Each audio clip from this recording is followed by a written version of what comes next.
Interdiction de voyager en dehors de l'Union européenne, sauf motif impérieux. La consigne est claire, elle a pour but de limiter au maximum les arrivées sur le territoire national. Elle concerne aussi tous les territoires ultramarins français. Plus de vacances possibles donc en Guadeloupe, en Martinique, à Tahiti, en Nouvelle-Calédonie ou à La Réunion. Pour déroger à la règle, il faudra justifier d'une urgence personnelle, médicale ou professionnelle.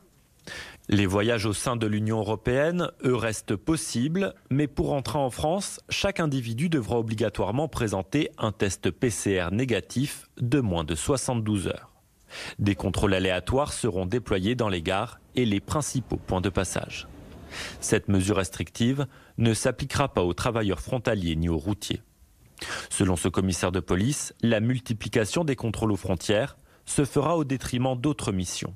Tous ces moyens qu'on met à surveiller les frontières, à faire des contrôles, au-delà de la lutte contre l'immigration et assurer la sécurité, ça va encore plus compliquer les choses. Et c'est vrai que tous ces moyens qu'on met sur ces missions, c'est des moyens qu'on mettra en moins pour lutter par exemple contre les trafics de stupéfiants. La police aux frontières ainsi que les compagnies républicaines de sécurité déjà déployées à Calais, à Menton et au Perthus devraient être renforcées.